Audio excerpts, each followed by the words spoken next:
Good morning to you, wherever you may be in the world today. Alan Clements here in Los Angeles, United States, speaking today, every day, on behalf of the remarkably courageous people of Myanmar in their civil disobedience movement, inspired by their kidnapped leaders, Daw Aung San Suu Kyi, the President Win Myint, the NAICA of the NLD, my very dear friend U Win Tain, Sean Turnell, the Australian economic advisor to Daw Aung San Suu Kyi, close to 500 other people jailed, detained, who knows what is happening with them by a terrorist organization formerly called the Thamada in Burma, the military. It has turned into a Taliban, a war on their own people, a war on freedom worldwide. Today, I'd like to speak on behalf of my own country as an American citizen and speak to President Joseph Biden on the wisdom and an action plan for immediate U.S. intervention in the crisis in Myanmar. And I want to get into that throughout this presentation. So please bear with me. As digital activists, may I encourage you, whenever you feel moved, share this talk worldwide with as many people as possible, now during the talk and after the talk. It's within our means to make a difference, and that's what we are. Let's flood the world digitally with freedom and support for the people of Myanmar. I woke up today angry, like many of you in Burma and many of you around the world. 2 more people were murdered in Mandalay. 20 more were injured. A young girl finally died, sadly, tragically, from a bullet wound to her head from days back. I tried to imagine while I saw this on my screen today, if that were my daughter. The outrage would be boiling through my blood. I would immediately want to take up armed resistance, just like back in '88. I met so many of the '88 generation out in Menopause and further out into the jungles who had taken up weapons to fight this maniacal regime. Still today, a cancer on its own people. But that's not the way. I don't see that that's the way. I'd like to speak to that today, but I woke up angry. I remembered back in the day with the beloved Martin Luther King.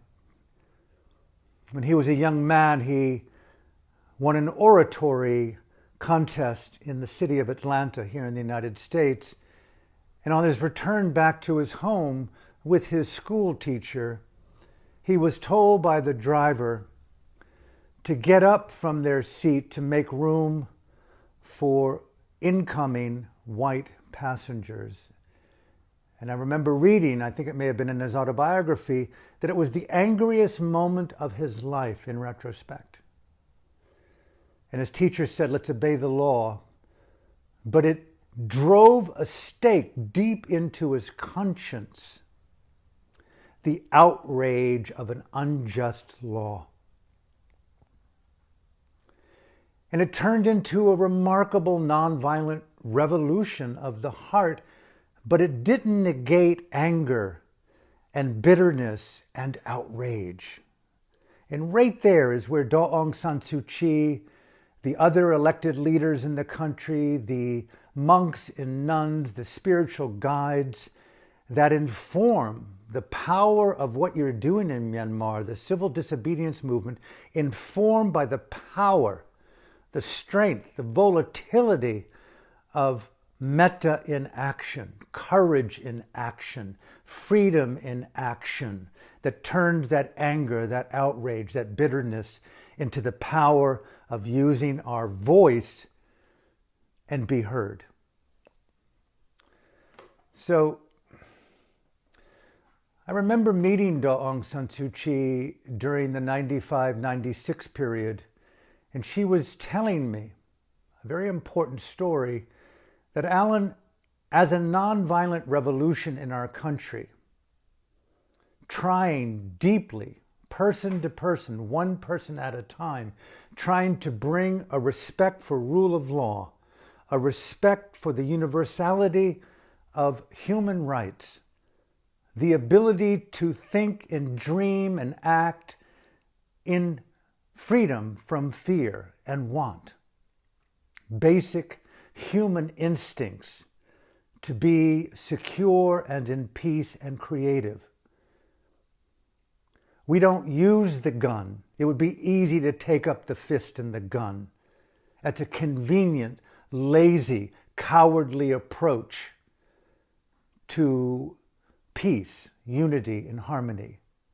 They may seem to win in the short term, but they lose in the long term. Those who prove their might through the fight like that inspire other people to want to take up arms and weapons. And look at Iraq, look at Afghanistan, look at the Middle East.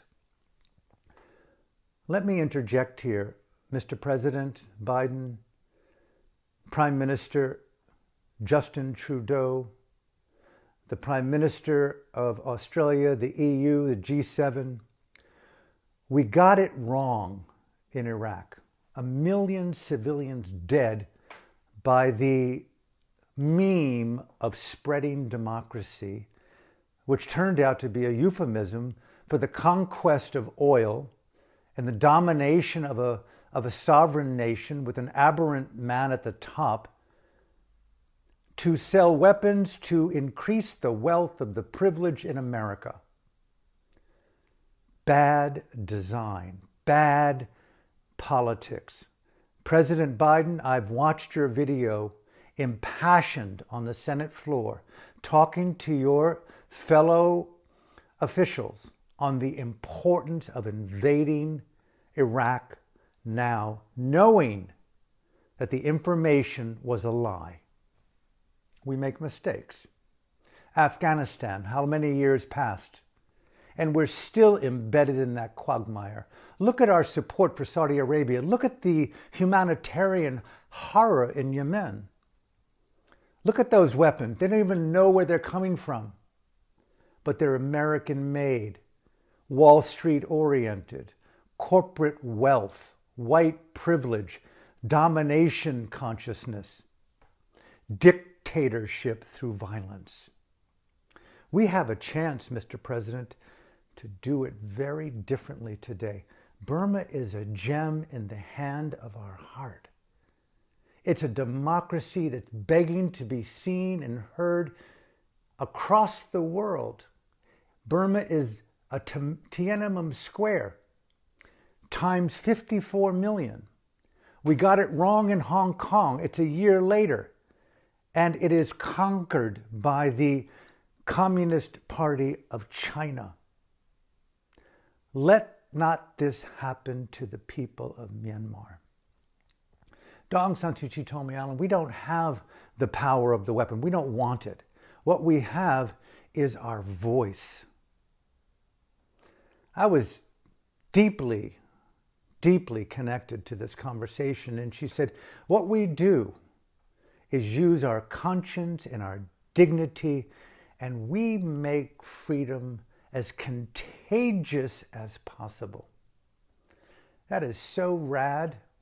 To make freedom so irresistible to the police, to the military, to the senior generals in Naypyidaw. They may be Neanderthal and petrified in their DNA. But let their concretization of consciousness, the paralysis in their own delusion, their own moha, let that not be our problem. Let's work to create an irresistible meme of freedom out of the country of Myanmar. And may I invite right here, very interesting point, how to channel this anger, channel this bitterness, channel this outrage. We must use our voice, Daw Aung San Suu Kyi told me. We must use our voice creatively, wisely, lovingly, compassionately, but with the ferocity of wisdom in action. Think right now, and I'm going to get to you, Mr. Biden, about an action plan for immediate intervention in Myanmar. But let me get this point very clearly. I'm trying to think if I were in Myanmar right now without the leadership that you normally have. They've been incarcerated. The parliament has been dissolved. Daw Aung San Suu Kyi is somewhere perhaps under house arrest. Who knows how many years she'll be imprisoned. It's clear they're a terrorist group. But what we can do right now in this very fluid dynamic is to be emboldened, rise up in our power and convictions and our conscience. I know the Generation Z in Burma and around the world know this deep in your heart. What you're doing is amazing, but how to add creative eloquence, more and more creative wisdom to the expression of making the power of the human voice, the power of freedom, the creativity and the luminosity, the irresistibility of freedom in the face of tyranny, so desirable that those men and women in uniform, in the military, in the police force, with their batons, their rifles, I've seen a sniper now, they look at these people celebrating freedom and go, oh my God, I'm indoctrinated in the school of obedience to delusion and the power of tyranny to control my own people. I learned compassion and empathy from the monks and nuns in Myanmar. What they told me, Alan, you put yourself in the mind and body of the other and do all that you possibly can to mindfully and intelligently inhabit the fears and the desires of the other. Empathy, feeling other as self. Invite the military, invite the police through art, through poetry, through comedy, through satire, through dance, through puppetry, through love, through shame, through mockery, through humor, through radical behaviors. Invite them to rise up out of their indoctrination. And just like compassion is contagious, courage is contagious, let's make freedom so irresistible, a luminosity, a dance, a poetry, that they want to put those weapons down and go, you know, I want to belong to democracy. I want my children, my wife, my father, and my mother to live in the sanctity of peace and harmony. It's a crime against my people. It's a crime against conscience. It's a crime against my Dhamma.